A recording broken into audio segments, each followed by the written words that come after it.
একজন কমেন্ট করছে জামাত ক্ষমতায় আসলে এগুলি দেখতে হতো না। আপনারা মেয়েদেরকে আর ঘরের মধ্যে কতদিন আটকায় রাখবেন বলুন তো?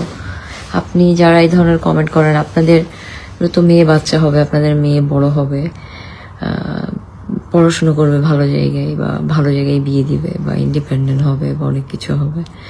আজকে হোক, 10 বছর পরে হোক, 20 বছর পরে হোক, আপনারা কতদিন মেয়েদেরকে ঘরের মধ্যে আটকায় রাখতে পারবেন? আটকায় রাখতে পারবেন না তো। মেয়েরা যদি মেয়েদের স্বপ্নের পিছনে দৌড়ায়, মেয়েরা যদি ভালো কিছু করতে চায় তো করতে দেন না, অসুবিধা কোথায়? এটা তো কোনো খারাপ কোনো কিছু নাই। সবকিছুর মধ্যে শুধু ধর্ম টেনে নিয়ে আসেন, কেউ কোনো কিছু করতে পারে না। এটা কি আমাদের দেশের মানুষই আমাদের দেশের মানুষের জন্য করে, নাকি অন্য দেশের মানুষ এগুলি করায়? মানে বাংলাদেশকে কোনো কিছুতে উঠতে দেয় না কেন? বাংলাদেশ কিছুতে ভালো কিছু করতে গেলেই সেখানে একটা ট্রল হয়, বা কোনো কিছু হয়, কোনো একটা কারণে একটা নেগেটিভ এনভায়রনমেন্ট তৈরি করে রাখা হয়, যেটার কারণে হয় যারা ভালো জিনিস বলতে চায় ওরাও ভয়ে বলতে পারে না বা করে না, এবং ওদের মনে থাকে বাট বলতে পারে না বা করতে পারে না। আর বাকি মানুষরা তো যারা আছে তারা ওপেনলি বাজে কথা বলে করতে থাকে।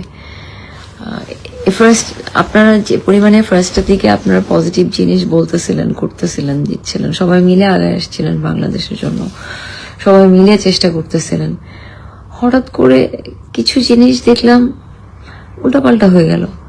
এই নেগেটিভ জিনিসগুলি কেন কেন করতেছেন আপনারা বলেন? আপনারা আপনাদের দেশকে কি ভালোবাসেন না? বাংলাদেশকে ভালোবাসেন না?